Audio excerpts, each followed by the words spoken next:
नमस्कार सबैजनालाई। आज चाहिँ फेरि हामी दुईजना नन्दा भाउजू रेडी भएर एकछिन बाहिर निस्किन आँटेको क्या।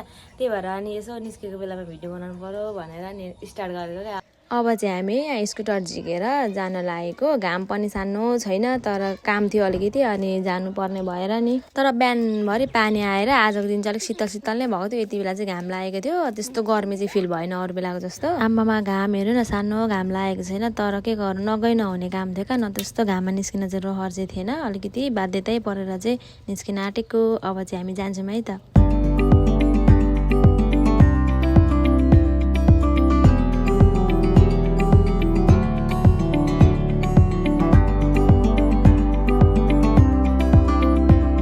बाटो चाहिँ यस्तो छ नि, बाटो चाहिँ गाइज।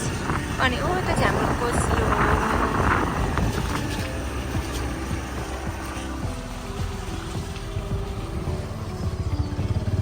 यो चाहिँ हाम्रो नहरको बाटो हो, नहर हो यो चाहिँ।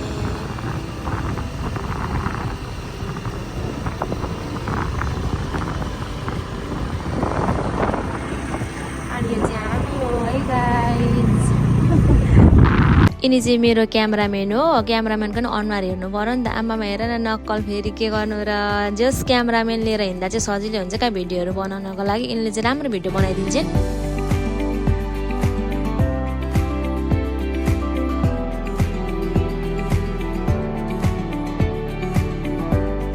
फेरि एकचोटि क्यामराम्यानलाई हेरिदिउँ न। क्यामेरा हातैमा चाहिँ के गर्छन् आफू कुदाउने मान्छे देखिँदैन। ठिकै छ, यतिको चाहिँ हुनैपर्छ क्या।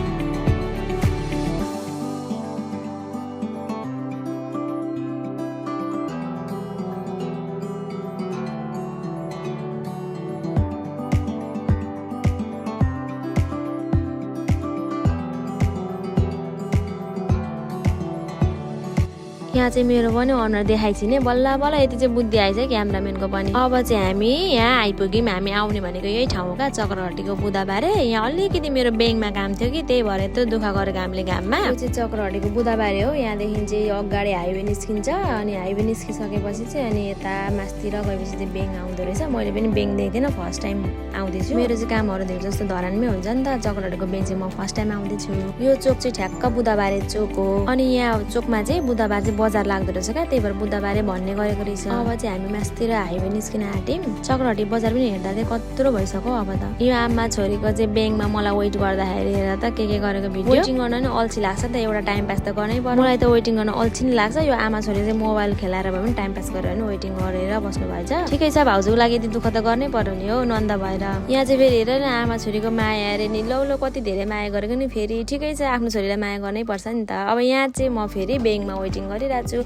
एकछिन समय वेटिङ गरिसकेपछि मेरो पालो आयो अनि मैले काम सकेर हामी चाहिँ त्यहाँबाट निस्क्यौँ। लो यिनले चाहिँ के गरेको, फेरि यिनको पनि यो भिडियो पो रहेछ त हौ। ठिकै छ, भान्ज्यौ भिडियो हालिदिनु पर्यो। आमामा फेरि उता छोरीको संसार छ क्या, यता आमाको संसार छुट्टै छ, बेग्लै छ। फेरि के गर्नु र, यो चाहिँ अघि वेट गर्दाखेरिको हो क्या भिडियोहरू। थुप्रै भिडियो बनाउनु भएको रहेछ आमाले। फेरि आमाको नक्कल फेरि हेर न, आमामा नक्कल अलिअलि छैन।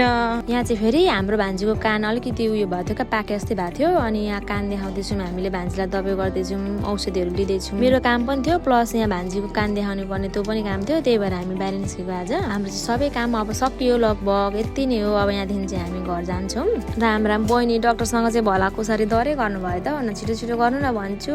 डाक्टर साहबले पनि औषधहरू लेखिदिँदै हुनुहुन्छ। यहाँ बहिनी चाहिँ ध्यान दिएर हेर्दै हुनुहुन्छ कता कता के गर्ने, कसरी खुवाउने भनेर। हाम्रो भान्जी चाहिँ फेरि के गर्नु, एक ठाउँमा बस्ने भएको त चकचक कति आएको नि। एकचोटि फेरि तपाईँहरूले क्यामराम्यानलाई हेरिदिनु ल, क्यामराम्यानलाई झेलिदिनु है। के गर्नु, भिडियो बनाइसकेपछि हालिदिनै पर्यो। क्यामराम्यान केही छ दिन आफ्नो हातमा मोबाइल भए पो। हाम्रो चाहिँ यहाँ अलिकति टिकटक बनाएर फोटो खिचेर पनि काम सकियो। अब चाहिँ हामी जान आँटेको। सुचिका भान्जो किन रुनु भएको हौ? यहाँ चाहिँ कस्तो शीतल रहेछ क्या, अनि त्यही भएर एकछिन रुकेर अनि हामी चाहिँ फोटोसोटो खिचेर टिकटक बनायौँ। अनि अलिकति यो अब आजको चाहिँ भिडियोमा नि हाल्नै पर्यो होइन त। जाने होइन अब घर? अब जाने अगाउनु भयो? अर्काको त छैन, तर पनि अब जानै पर्ने बाध्यता छ। ल ठिक छ। अब चाहिँ हामी घरतर्फ लाग्दैछौँ। वाउ हेर्नु न कति राम्रो सिन क्या। यो बाटो चाहिँ कस्तो राम्रो शीतल हुन्छ क्या, यहाँ कोसीको छेउ हो नि त। यहाँ चाहिँ कस्तो मिठो हावा चल्छ अनि जस्तै गर्मीमा पनि कति आनन्द फिल हुन्छ। यसरी हामी चाहिँ हावा खाँदै घरतर्फ लाग्यौँ। आज दिन रमाइलो भयो। By by.